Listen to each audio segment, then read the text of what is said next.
Yeah, I just tried calling you on Skype.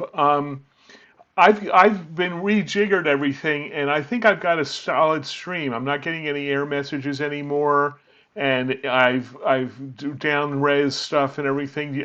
I was thinking if you could round up a few people, I can send you the URL. Yeah, I tell you what, Chris, before you go on with that, I managed to, I sent out a thing since I had this Google Meet, and since apparently it's free for up to 30 people until September, I've already got something going. If you want to come on, I sent the link out. Oh, okay. And just come on to that. We'll just finish it up, salvage what we can, and then we'll work on this thing later on. There's about half a dozen people in already.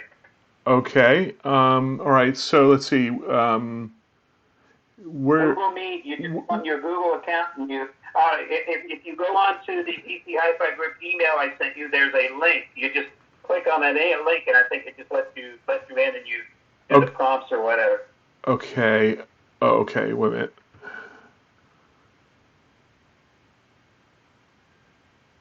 Yeah. Which message is it you sent me? Because I see a new URL. The last thing I seem to have from you is from 12:39. When? Hang on a second. Let me see what time I sent that. I don't know what I'm looking for. Hang on a second. Yeah, unless you're not getting the thing. Yeah, it was 1:38. Okay, I don't have anything. You sent that to the DC Hi-Fi group list? Yeah, I did. I sent it to everybody. Well, I'm not. Except you. You did not send it to me. Hold on. Well, resend it to me. Whatever the link is, just send me the link. Or text. Hang on a second. I want to see what why some people got it and some people didn't. Okay. Because he got the link.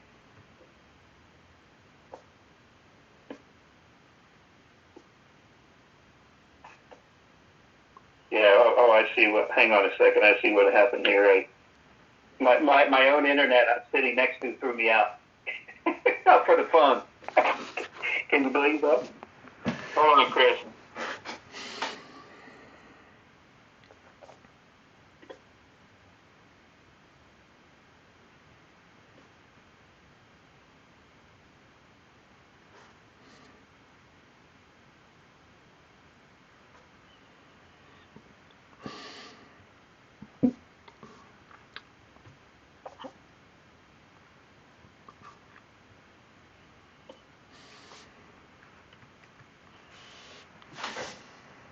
Okay, Chris, it says finish DC Hi-Fi group meeting via Google Meet. You say you didn't get that, right? No. I mean, I'm looking at my inbox right now, and I've refreshed several times. Okay. Let me forward it to you. You can text it to me too, whatever is easiest. CT. Yeah. CTBarker32 at Gmail. Yeah. But as I said, the stream is strong on my end, so I could send you that link. And we're already kind of in the middle of this. Yeah, that's the thing. So we just might as well just finish it up. Okay. I just got it. Okay, hang on. Yeah. All right, and I mean it kind of works. The thing we got audio, and some people don't have audio. Okay, video, so I'm seeing it says. Okay, it says. Well, I'm trying to figure out what this message says. It says your campaign postpone was sent around 1:30. Below is the message you sent. Postpone. Hang on. Okay, here's the link. Yeah, okay. I didn't change the text. Okay, I got the link. Okay. Do you see it now? Okay. Do you see it now? Yeah, I'm on. Hang on. Okay, let me see something here. Yeah, when you come on, I have to admit you in, but it'll show up when you click the link. It'll go ping. Right. Okay, here we go. Let's try this. Okay. See, I can do what I was doing with YouTube. I can do it into Meet, and But since I instigated this thing, I thought that everybody had to click the link. Right. Okay. Hang on. All right. Okay. I'm live. I'm sure. Do you see me? I'm seeing You audio. click the link. Yeah, I'm in Google If Meet you right click now. the link, you're not in this screen. You have to click the link. That you sent in your email. Okay. Yes. Oh, wait a minute. I have to join. I'm now joining Yeah, apparently. there you are. There you are. Yeah, you're on You're now. on now. There he is. And there you And are. there you are. Let me see where your video feed is.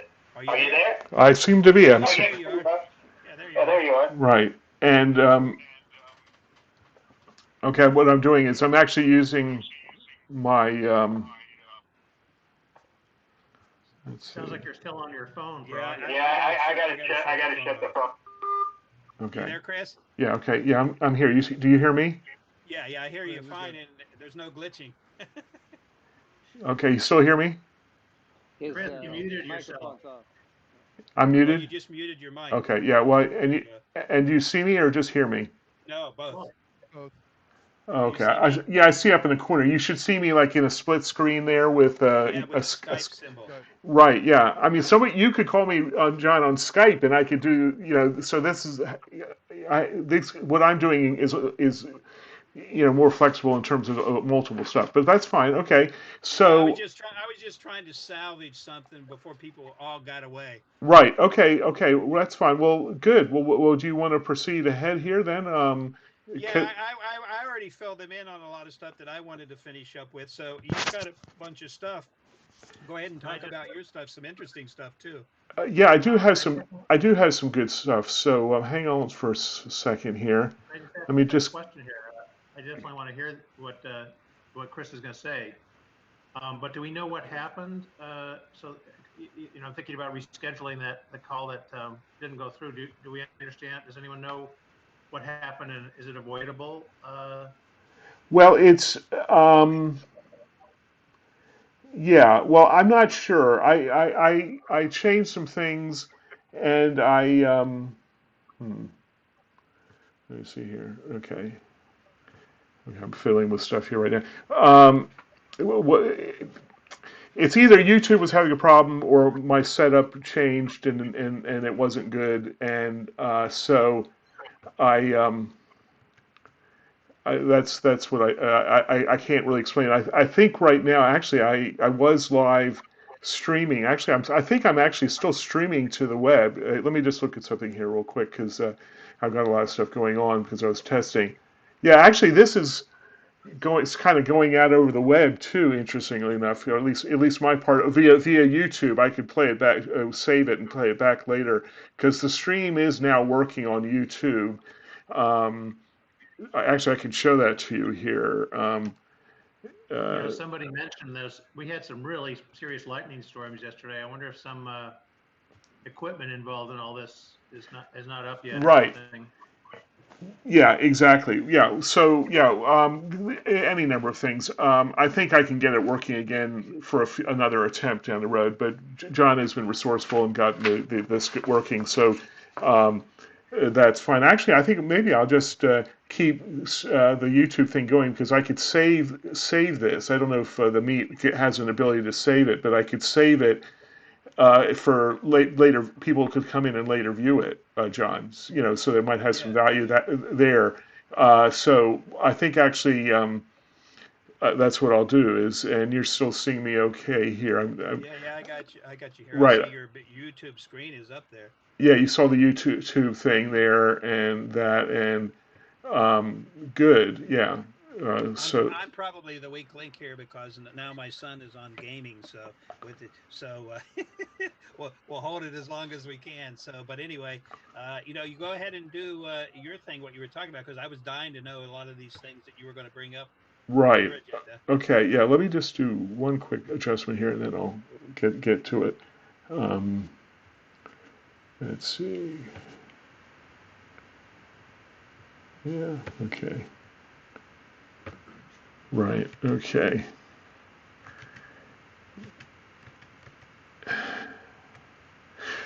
Okay, all right. I'll just proceed ahead here, and we'll just see how it goes.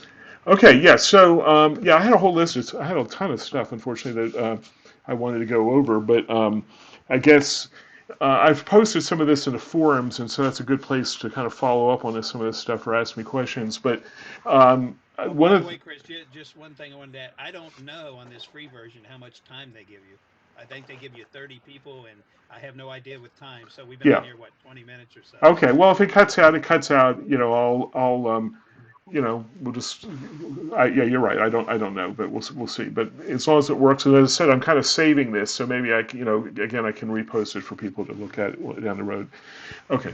All right. Anyway, well, one of the things I posted that I think I'm interested in people get feedback from people is I'm kind of exploring DSP and EQ because Roon includes it if you're a Roon user in Roon. It's kind of a freebie. It's like I know you have to pay for the software, but instead of having to buy an equalizer, a parametric EQ, you can have Roon do it for you, and it's all done in the digital domain at very high bit rate and that kind of thing. And so one thing I have been exploring is something called the Schroeder frequency, which I'm not sure if everybody knows about it, but I did post a link. Basically, it's the transition frequency. All rooms are either reverberant or reflectors. Okay, so typically it's around 200 to 400 hertz. 300 hertz is kind of in the middle.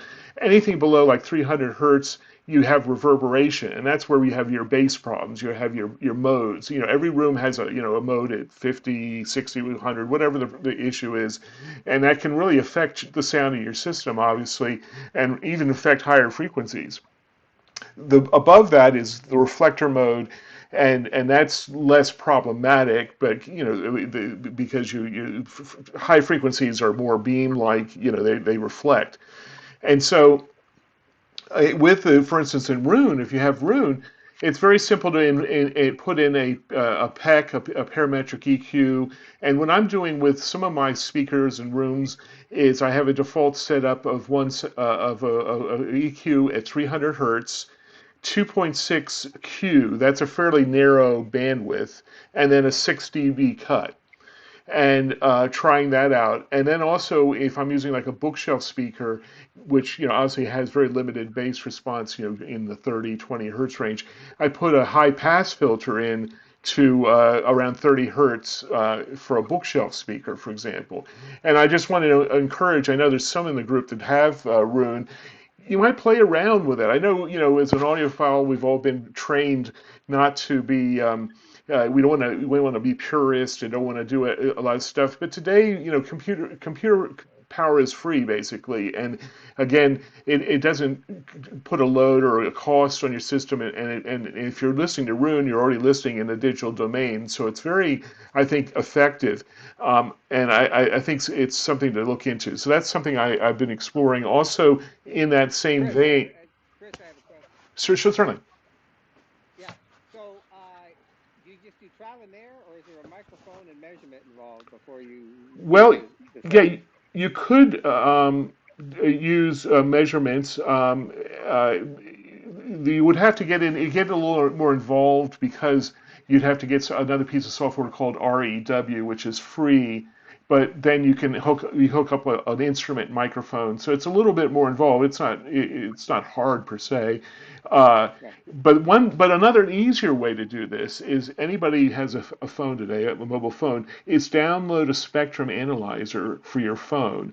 They're free. There's paid ones on the iPhone. There's one called Octave I use that's pretty good. There's a whole bunch of them, but you can just try any one of them, and then all you have to do is run like a pink noise through your system. And actually, the one way to do that, if you want to do it online, in Tidal, there's actually a headphone test that I actually wrote an article about on our website a while back that has a pink noise that you could play through. So you play the pink noise, and then you can look at the frequency settings, and you can actually see the peaks where the nodes are. So you can see if you have a peak at 300. Like in my room, I actually had a peak right at 300. So Okay. you can say, okay, maybe it's 350 in your room or some other frequency. So you can play around with it just on your phone, see where the peak is, and then say, okay, I'm going to set try this filter with Roon at this setting, or any kind of other way you want to do a filter of parametric EQ. It's just I've gotten interested because I think people don't realize what Roon has this freebie built into it, and I don't think a lot of people use it because it's maybe they don't understand it. And did you have more questions? No, no. Chris, I have a comment about this. I have your very much share your concerns about room acoustics and the effect they can have on sound. And I've been playing around with that Roo software, and it's very powerful. I'm sure you know, they sell a for like $90 or something. They sell a calibrated mic, where it's been calibrated against a laboratory grade microphone, and you plug it into your computer, and it calibrates it, and you can get really good information about your room acoustics and where you have nodes and other problems. You can look at decay rates, the acoustic decay of sound. Yes. It's very, it's the only drawback I found with this is the learning curve is a little steep. It's hard to, it doesn't come with a lot of instructions, and it's one of these things that's incredibly powerful, but very difficult to figure out. You how make to good use. points. Yeah. Yeah, and also you can make things worse if you're not careful and all that kind of stuff. But I think it sounds. But I think the suggestion I'm saying, start off very simply if with this Schroeder frequency idea of just using that 300 hertz figure, or plus or minus 100 hertz, and just try that. That you can just turn it on and off and test it. And it won't hurt much. And I think you may, and maybe with a phone using the Spectrum analyzer, you might be able to implement, make things just a little bit better. I'm not saying it's going to be hugely dramatic, but it's worth a go. I want to kind of follow up with that quickly. Also, I'm experimenting using this for headphones. Because you can do this, of course, individually for headphones. And what is helpful here is there's a project called Auto EQ, which is basically a database of people that have done the measurements of all these high-end headphones. I mean, it's like 2,000 headphones, and they've actually got either a parametric EQ settings that you can use, or they actually have convolution files that you can download, which makes it really easy in Roon because I actually posted again something on their website really quick. The basic thing is you look up the database, you look up your headphone, and what this is doing is it's using the Harman curve, which is used throughout the industry now as a kind of a target curve for headphones. Target response, and it tries to make your headphone kind of in that range. And so you look up your headphone in this database, you download a couple of wave files, just these are audio files or convolution files that you put in a zip file. It's really not complicated. And then in Roon you can read those into Roon. If you set up a convolution filter in Roon, you read it in, and then what I do is I set up a preset for it. So I've got like a half dozen presets now. I've got presets for each of my different headphones that I can just, wherever I'm listening to that headphone on a device, I can implement that and see how I like it. And it's pretty interesting. In some, like I have the Meze 99 Noir headphones that I got from Mass Drop, and those have a pretty pronounced bass in them. They're nice sounding out of the box, but the bass is pretty. A lot of people like bass today, so I guess they're catering to that. But using this convolution filter in Roon really kind of tamed that down quite a bit. It brought it much more to a neutral thing. So yeah, so I think Roon and DSP is a very interesting area to explore. I'll stop for a moment. Yeah, I agree with DSP on EQ and room correction and things like that. That it's with the higher quality of converters today, that it can be very useful. I've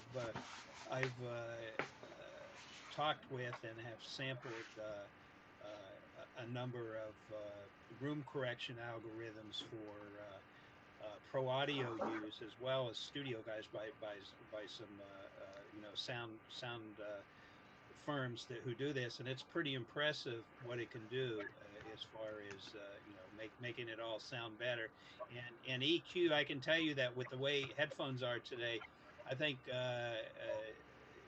with the what I call the Beats bass sound and almost all these headphones coming out today, did EQ is almost necessary on every headphone. I tell you, there are hardly any of them that don't have a significant bump above 80 hertz. Usually it's 120 to 250. It's like heavy emphasis in the basses. Very few of them in this class that are flat, and they're actually pretty good sounding once you tame that EQ Right. in the mid bass, in the upper bass. They actually sound pretty good. It's just that Yeah. they're catering to an audience who thinks they want to hear that overstuffed warm bass. Exactly. So I mean, again, what cells. Yeah. there's really no harm here. I mean, it's you can try it and see what you think, and and as I said, it's happening at a very high level of accuracy because it's all handling. I think it's 32-bit math. I mean, it's Yeah. it's not like I'm sure all of us remember going to people's houses and stuff in the 80s and 70s or whatever, and they had these racks of EQs and with all the sliders, and people had them all set crazily and all that kind of stuff. Things have moved on since then quite a bit. So I don't know, just trying to get the word out there that I think that's kind of interesting.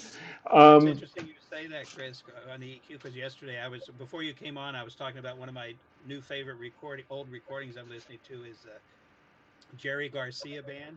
Yes. His version of Bob Dylan's "Positively Fourth Street," and I think I told you about it. And there's a really good recording from 1975, and I found it on YouTube. And actually, the bit rate, the MP3 is pretty good on it. And I actually, in Audacity, I cleaned up the edges because there was noise in the intros and the outros, electric noise because of the way it was recorded, and I didn't like that. But the other thing I did was I EQ'd in a little bit of air from 3K up, and it was just a judicious use of at certain frequencies of maybe a dB and a half or two, all the way up to 20K at certain bands, just to give it some air to bring out a little bit of the cymbals and the acoustic guitar strums and things like that. And it worked out really nice. That's a digital EQ. It's a 32-bit EQ. It's what's included in Audacity, but it's with judicious use, it's quite useful. You're bang on, John, with your observation because we all know we don't all there may be great music we love, but not always is it recorded as well as we would like, for Yeah. various reasons. And so if we can tweak things a little bit, not go haywire, but a little bit of adjustments here and there can and really go. And I agree completely. Well, I guess what kind of got me this segues a little bit into my next topic. And what got me kind of going down this road was I recently purchased and have mentioned on the website, I'll bring up their website here, something called the Puffin DSP Phono preamp, which I'm really very excited about. Let me see if I can bring it up here.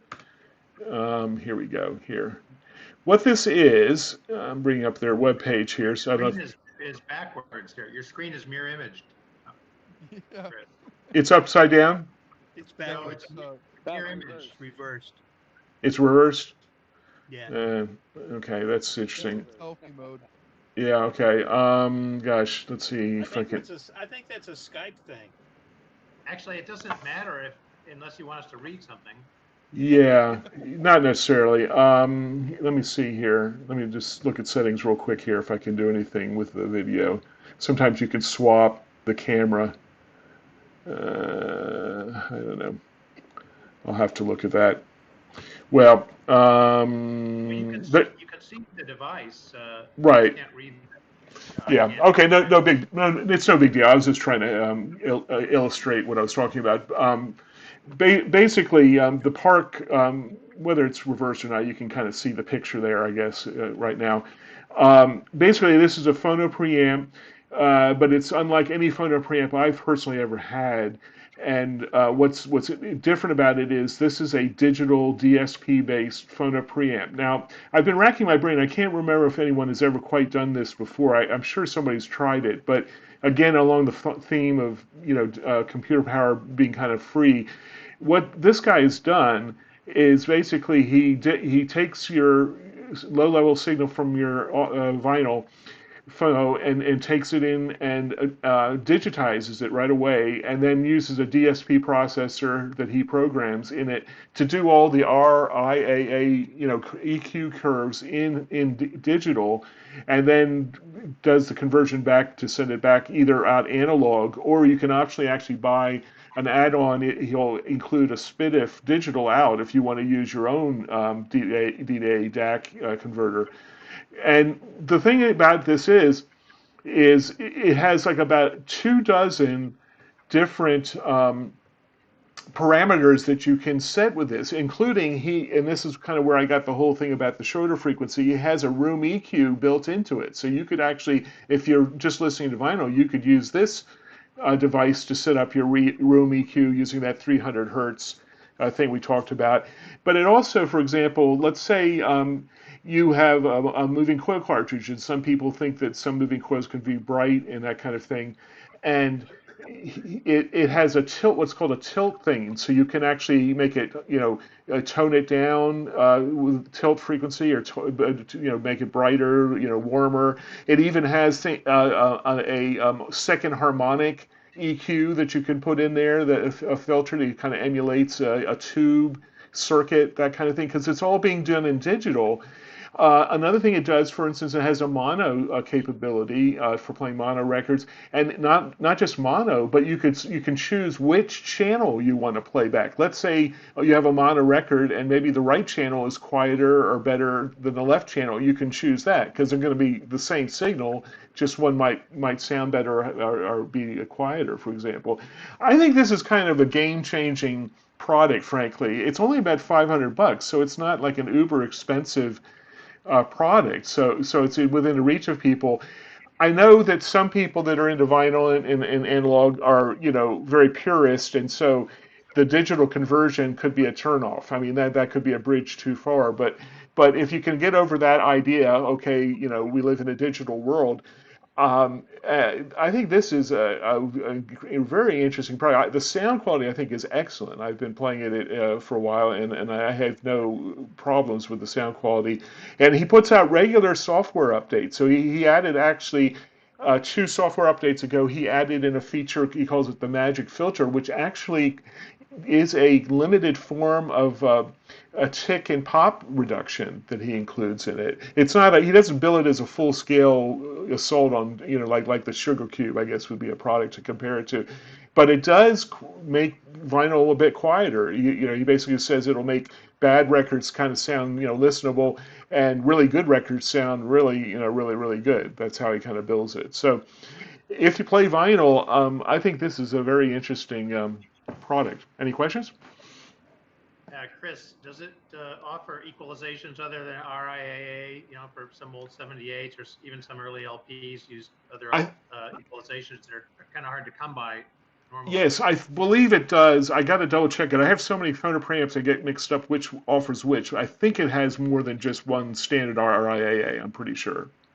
Certainly, if he doesn't have it, I would think he could program it in. But I think he does. There's literally about 24 parameters, and I haven't really sat down and explored everything in full depth. But you can look at the manual online, and there's several good videos on his website that to learn about it as well. So I'm the manual up right now. Yeah. Scrolling through real quick. So Chris, let me ask you a question. Yeah. Do you like the sound of it better than your various other? I think it's very competitive. I mean, I've got some very nice phono preamps here. I have the new PS Audio preamp. I have the phono preamp. I have the Gold Note phono preamp that I like, the PH10, I think it's called. They all, and that one, to the earlier question, the Gold Note, it does have about a half dozen curves. For example, I know that. I do remember that. I think it sounds competitive. You know, it's hard for me to, I think it does what it does very well. It's very quiet. I don't feel like it's digitizing the sound in any improper way. It just sounds like analog to me. I So don't the know. new PS Audio, that's over a couple $1,000s, isn't it? Exactly. Yeah, and it doesn't do half the stuff that this product does in terms of possibilities. Not saying it's not a good product. It's just it's more limited in scope, and it's a pure analog product. Just You know. the answer to the different curves. It has Teldec, London, AES, NAB, Columbia, CCIR 78, Columbia C78, Plumline 300 78 euros, 578 euro, 250 78, and custom. Well, I have about probably no more than a dozen albums that have all these kind of weird equalizations, and I don't have access to them, so I just listen to them without it. You're just using RIAA, but this would give you some flexibility, I guess. Absolutely. Yeah. Yeah. Well, I mean, he just ran. Thank you, Kirk, for that list. Uh, yeah. I mean, this is a real they call it, I guess, a Swiss Army knife of phono preamps. I don't think there's really any other phono preamp out there that has this much customization, and I think it's just really well thought out. I'm kind of surprised it hasn't gotten more. I don't think it's been reviewed by any of the major press or anything. There are reviews on the web about it, and everybody that's all the reviews from users that own it. I have not read one bad review from anyone. Everybody seems to be pretty thrilled with it. So take a look at it and see if it interests you.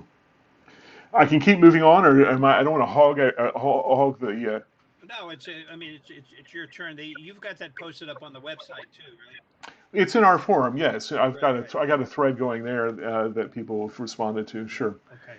Okay, the next thing that I'm really excited about, I'm always excited about things, is the idea about, let's talk about DIY digital streamers. I think that's a really pretty hot area. Everybody's streaming their music now, Tidal, Quobuz, and they have Roon, and they have all this stuff, AirPlay and Spotify and all that.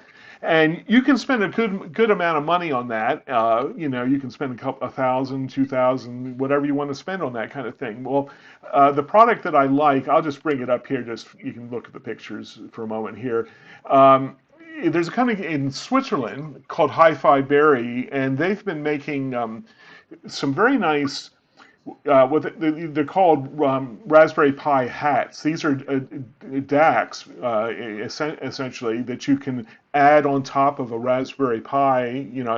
Some of you have heard me talk about Raspberry Pis before, and this becomes your streamer and DAC if you want. And they just released a brand new version of their DAC called the DAC 2, which has very good measurements. The last one measured very well, but this one, let me just scroll down. You won't be able to read it because it's backwards, but I'll tell you what it says. They're measuring now what's called the SYNAD measurement, which is total harmonic distortion plus noise at 108 dB, which puts them well into the middle to upper tier of DACs. The best DACs are measuring about 120 plus, and this one is 108. Now this thing only cost $100, so that's a pretty amazing accomplishment in as well.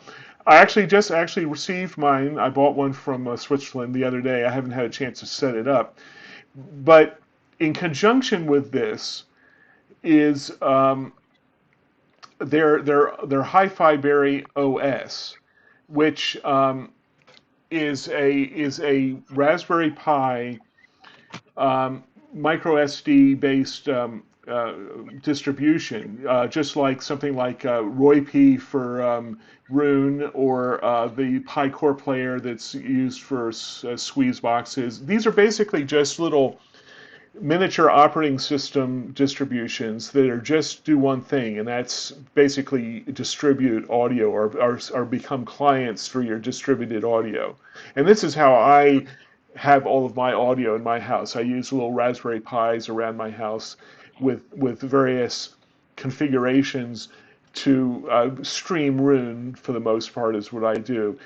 What I like about this HiFiBerry OS is that they've really built up a nice interface and also included all of the popular um, streaming services all in one kind of distribution. So, for example, it has AirPlay.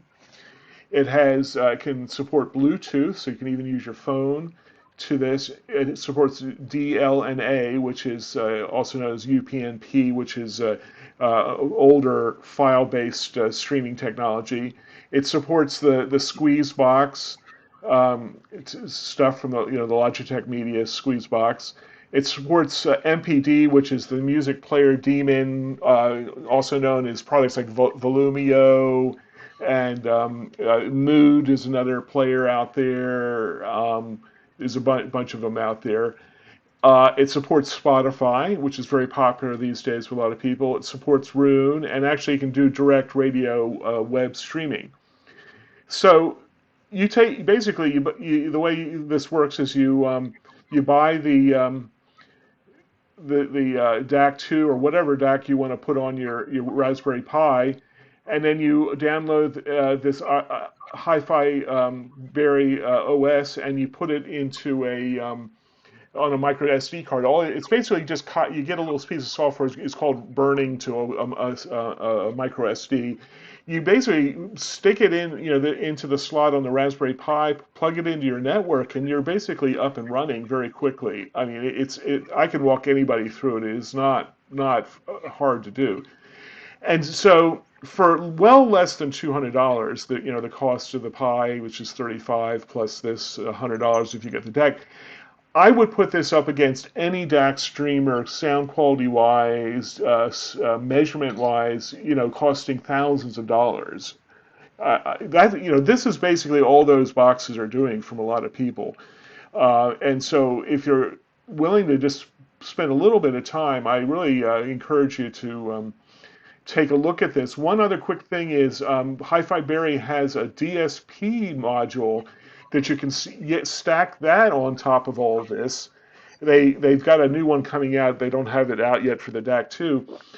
And this, well, then they can also, through their OS, they've exposed the DSP support so that you can actually create your own equalization on this device. So if you don't use Roon, for example, but you want to do some equalization DSP, you can use this device to do that as an add-on. So HiFiBerry, look it up. I think it's a very good what they're doing. And any questions on that? Yeah, this is Mark. Yeah, Chris, I had one of these HiFiBerries attached to a Raspberry. Well, it was a previous version of their streaming device. It was the DAC Pro 1 or something like Yes. that. And I agree, it worked very well. It used I checked it out pretty carefully. It uses, at the time, it was a top of the line Burr Brown chip Right. for the DAC. It was very high quality. But I would just make two comments. One is it took some fiddling to get it to work. There's a some files that you have to work with and get set up. I mean, it's not that complicated, but it's not quite plug and play. It takes a little bit of fiddling with it. You have to be prepared to do. And second of all, I stopped using it because the music server I use now happens to be Amazon Music. They have a high quality, high res offering that they do, and this device won't work with that. Yes. That could change. I mean, if you go on their website, they say, if somebody writes us the code, we'll put it in, but nobody has yet. So it's, there's some limitations, but given all that, it's a really top quality device in terms of the electronics and the chips that are on it. It's really top quality, and you can't beat the price. It works over Wi-Fi, and you Right. can use it to control it from your cell phone, to choose what you want to listen to. It works very well. Yes, your comments are very spot on. And on the topic of Amazon, um, almost no one works with Amazon. I mean, I think Blue OS is one I'm familiar with. Yeah, I think it's frustrating. I think that's more of an Amazon problem than because they won't play with other people for some reason. I don't know why that is, but maybe that'll eventually get worked out. So that is, you are correct about that. As far as the fiddling, you might want to just, for kicks, you could use this HiFiBerry OS with your existing thing you already had. You might want to download this new. They've been really very active on updating it, and it's really improved this HiFiBerry OS since you might have last used it, because it is pretty plug and play now. And as I said, with all the new support it has in the box, you might be pleasantly surprised that how well it works.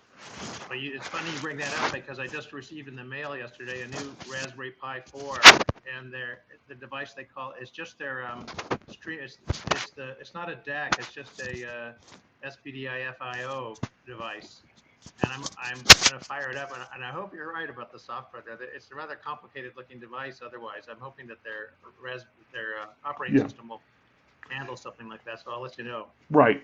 Just to be clear, this HiFiBerry OS is primarily designed to work with the HiFiBerry products. That you probably can get it to work with other DACs or whatever you may use too, because it's just a change in the what's called the ALSA sound card settings. But if you want a really easy experience, the ideal thing would be to have a Raspberry Pi with one of these HiFiBerry products on top of it, and then their OS. That would be the way to go. So, yeah, great. Okay, well, that's what that's what I wanted to speak about. Again, any other questions or things people want to talk about? Okay, I can keep going. You want me to keep going, John? I don't know how much stuff you have or whatever. Is there besides the product stuff? Is there anything from a strategic standpoint that you would like to add on the using the YouTube for different things? Like that presentation that you made on the EQ, the DSP, and everything, I think would be a good video to make for also maybe to do in depth. Maybe we could have Paul shoot something of you Yeah. talking about what you were doing, so we can start filling up the YouTube channel. Yes, yes. Well, there's definitely many things to do there, and it's just a matter of taking the time and stuff. I actually have about a half dozen projects kind of on the burner that I've involved some physical fastening. I have a secret speaker project I've got going that I haven't revealed yet, that I'm working on, that I think people will find fun. And the only reason I got stopped was it got really hot, and I need to do some actual painting and other things I wanted to do. And I actually, yeah, I have some ideas. So I'm not short of ideas. Okay, well, if you have some other things to talk about, we Okay. I figured that we would run this till 3 o'clock for as long as people there are people here to listen to it and everything, and Right. just so we can get the information out. And by the way, when you were before you joined on, I showed off some of the recordings. I was listening to some of the Leonard Bernstein stuff. Mike, you weren't on yet, but I was talking about the Mendelssohn violin concerto and the Dvorak No. 9 and the Carnival Overture. There's a couple of things that I'm listening to besides some of the stuff that you've shared with me. So anyway, Chris, if you're interested in highlighting some of the recent recordings you've come across that you think are really good, you talk about those as well. Right. Okay. Yeah, I have a ton of music I was going to talk about, and I'll try to be maybe brief. Let's see. You're seeing me. You are seeing me. Is that correct? Or maybe. Yeah, I see you. Okay. So if I hold something up, like I'm holding up a record right now, you can see that? Yeah. You can see it. Okay. So this is a new record from John Hassel. May or may not be someone who a lot of people know about. He's a jazz, I guess a jazz trumpeter. That's kind of not a great thing to say, because he's more of a rural jazz trumpeter. He became very famous with his work with Brian Eno. It's where you probably have encountered him. He had a bunch of records with Brian Eno called Third World Music. he routes his trumpet through all sorts of processing and effects, and it takes on a synthesizer type sound to some degree, but it's still recognizable as a trumpet. I would say he's the one of the most influential trumpet players in the 20th century because I could probably name 20 trumpet players that have emulated his sound or technique or taken some of it. There's a lot of people in Norway, a guy named Nils Petter, Nils Petter. Well, I can't think of his last name, but it's Nils Pettersson, Molvar, Nils Petter Molvar. I've seen live and definitely has learned a lot from John Hassel. What I'm holding up is his most recent album. This might be his last album. He's not in very good health, I understand, right now. So you can buy this on Bandcamp, and I encourage a lot of people to check out Bandcamp if they want to get you can get a digital download or buy the vinyl and that kind of thing. Also, let's see. Oh, losing my headphone here. Try to be quick here.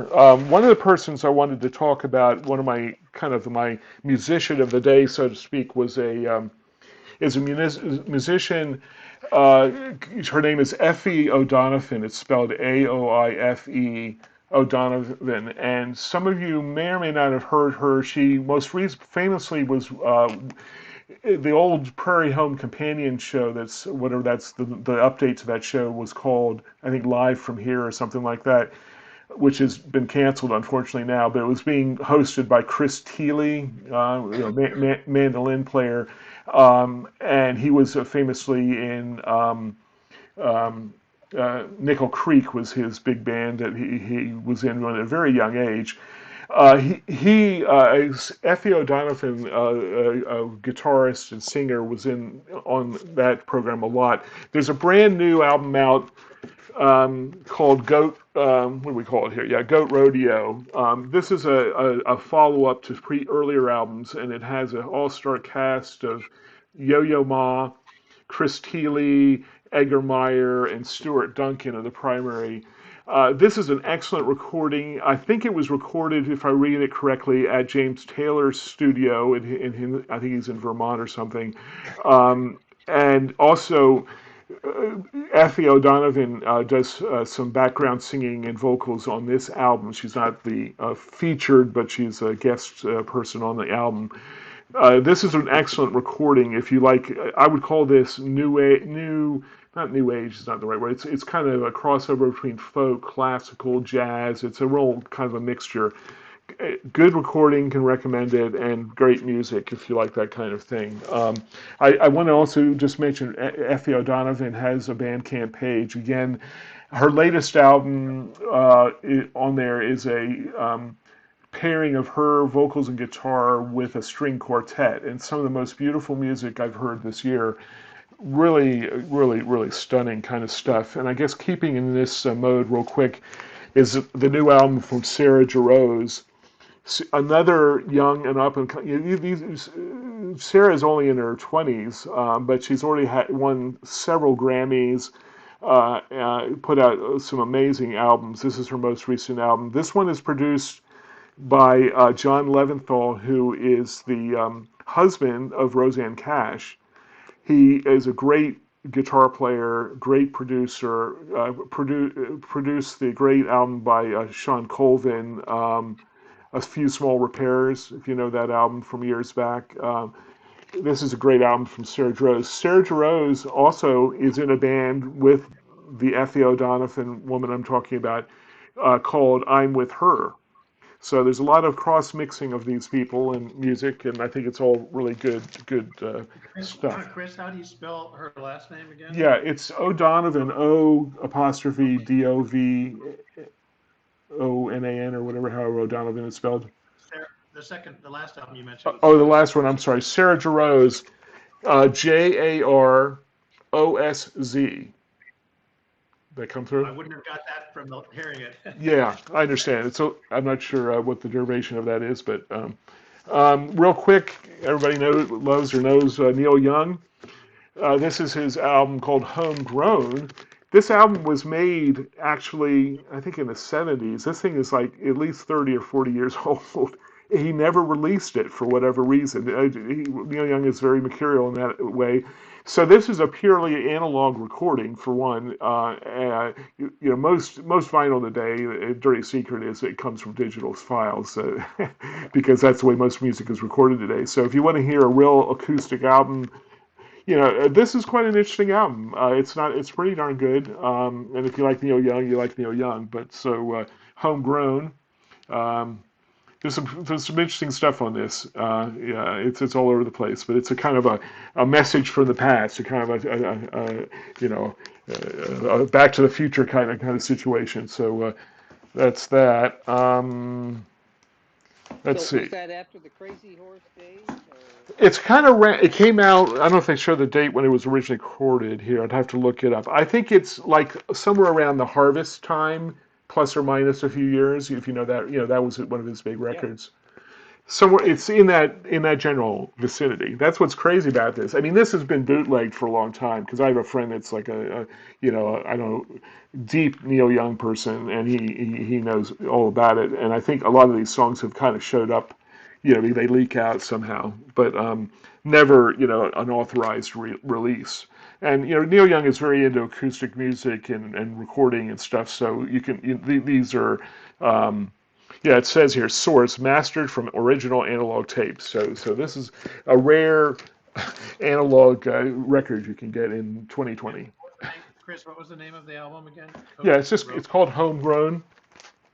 Homegrown. Homegrown. Okay. Homegrown. There you go. Sorry. Um, let's see real quick here in the jazz side of things. Um, New album out from Joshua Redman. Great lineup on this. It's Joshua Redman is a tenor saxophone player. Brad Meldau, a very accomplished pianist. Christian McBride, bass player, and Brian Blade, drums. These guys are all giants in their own respective field. I think they did a previous album to this. Really good album. If you like the current modern state of jazz, you can't get much better than this. So that's called Round Again. So I'd say that's on the None Such label. They continue to do a lot of good stuff there. So that's Joshua Redmond. Now this is kind of out there, but some people might be interested in this. I'm very fond of this band. The name of it is called Jaga Jazzist. I think they're kind of Scandinavian in most of the makeup of the band.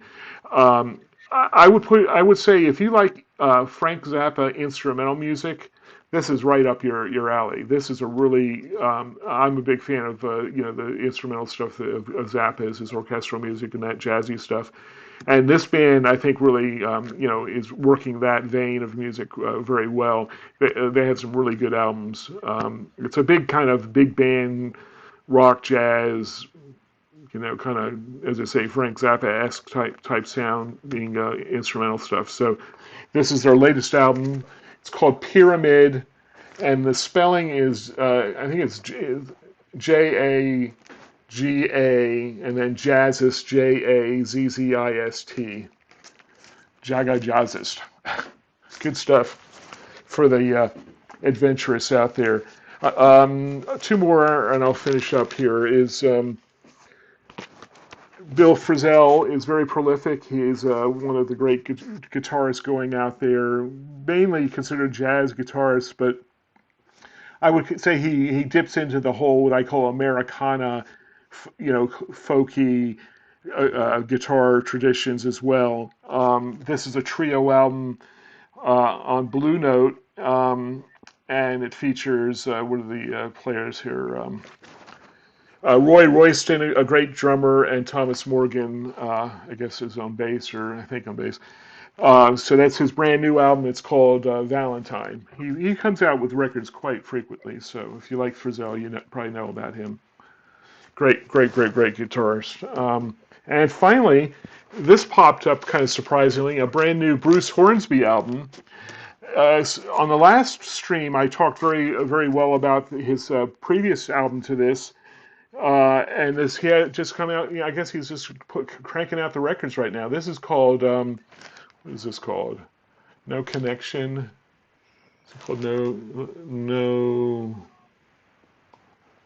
Non-secure connection, I guess that's what it's called. The lettering's a little difficult. Yeah, non-secure connection. So far, I've listened to this a little bit, and I think it's a little bit all over the it's all over the place. His music, he has such wide-ranging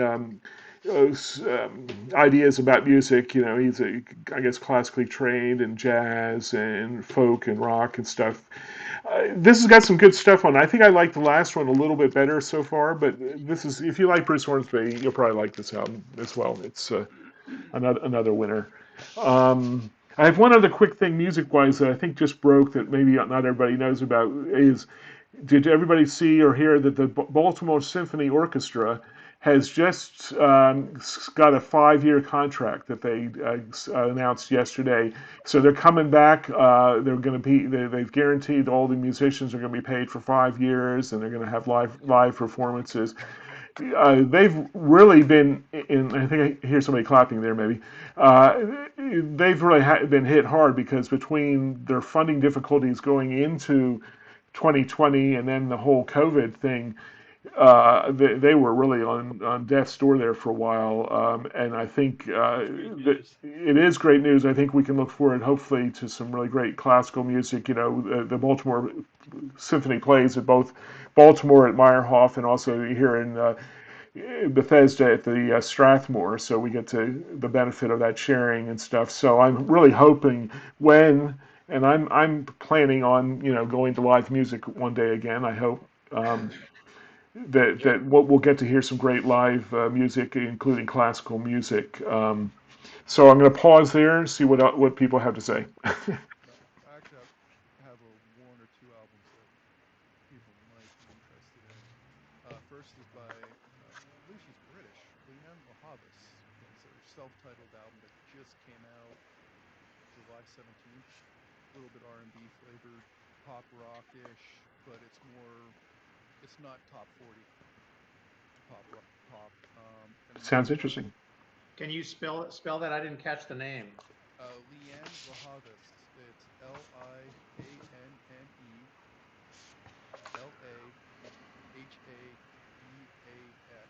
Can you text it, Kirk? Can you text Yep. it? Because we have the text function over here.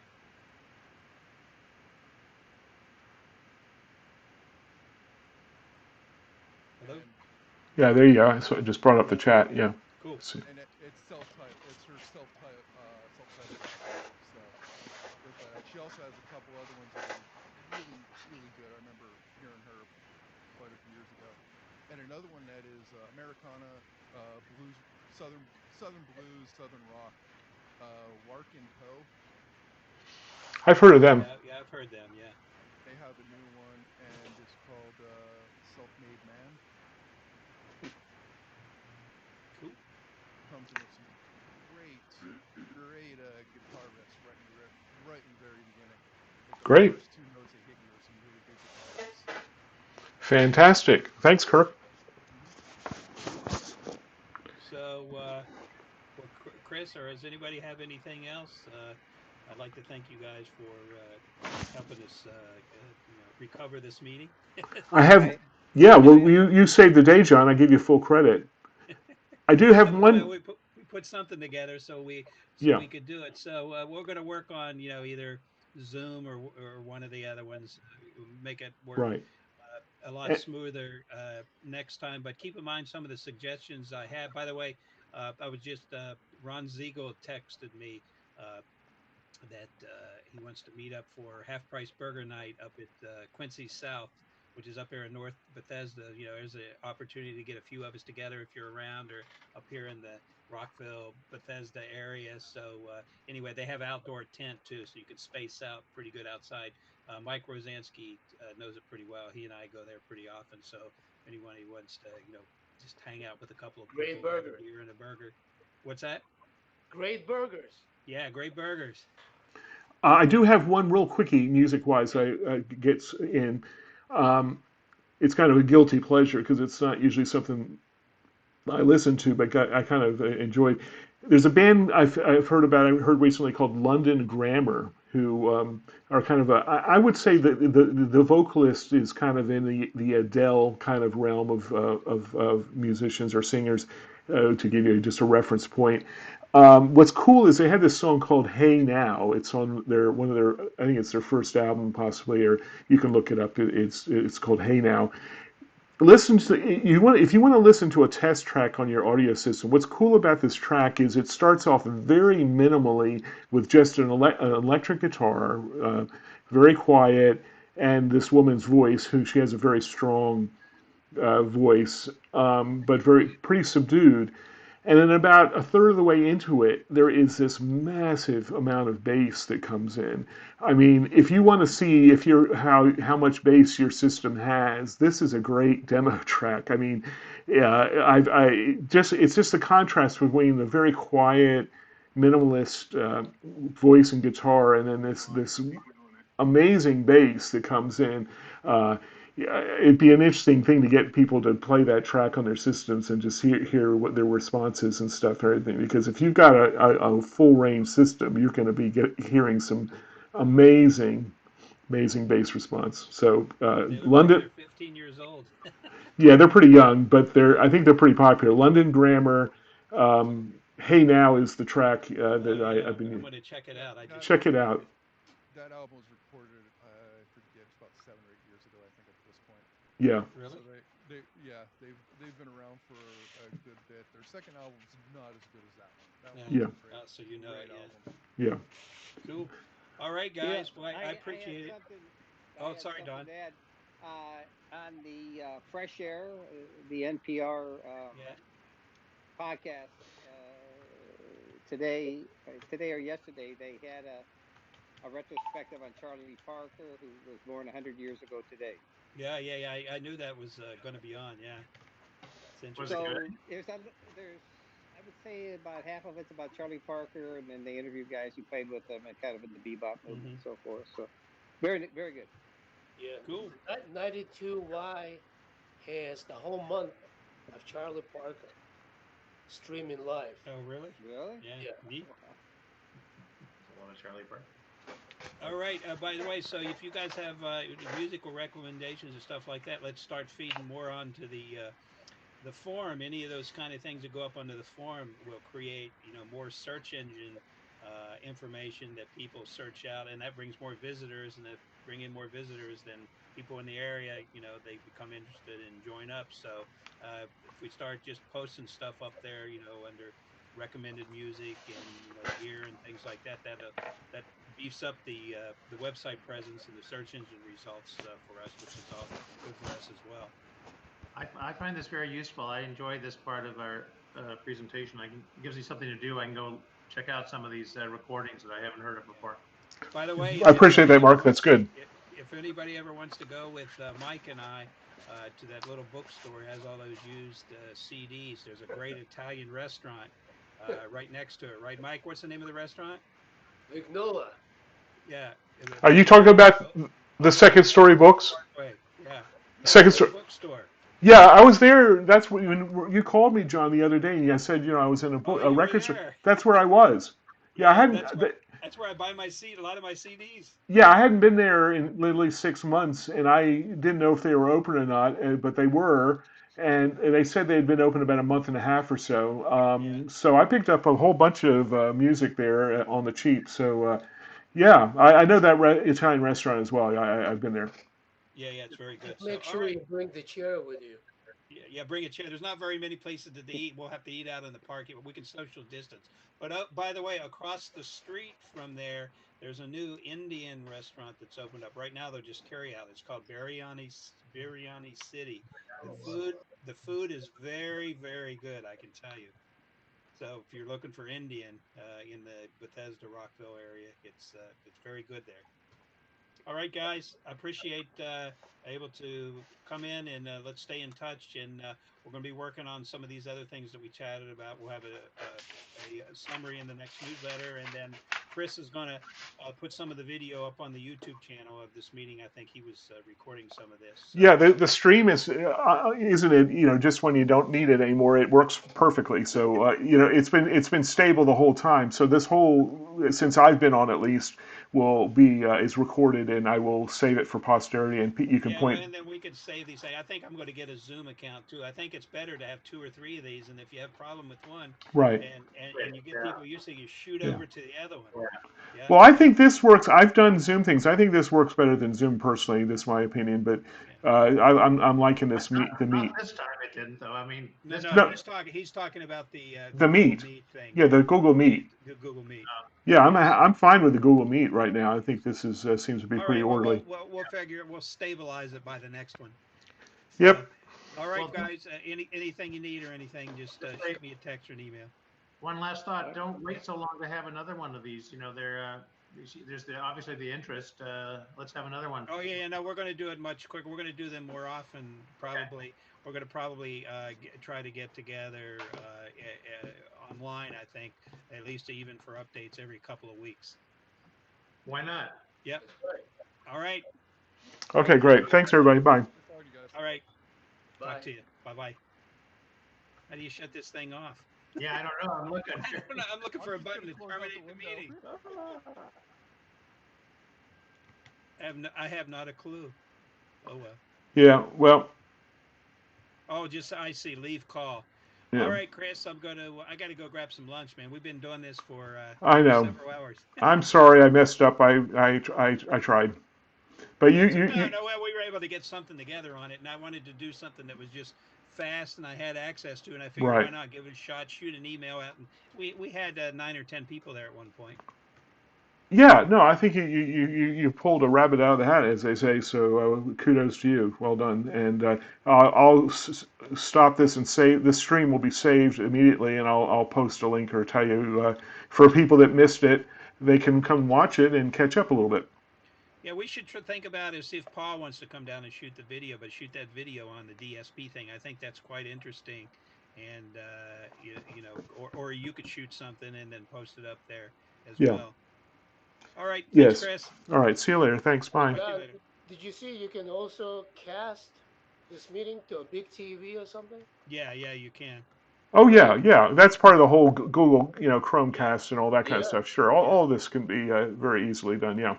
Yeah, we'll put you live and on the big TV there, Mike. So for all your friends in Russia to see. That's right. Belarus. All right, man. I'll chat with you. Hey, we're probably going to do Monday night. Yeah, I'm for it. I'm going. All right, I'll catch you later. Bye. Bye. All right. Bye. Okay. I'm gonna shut down now. See.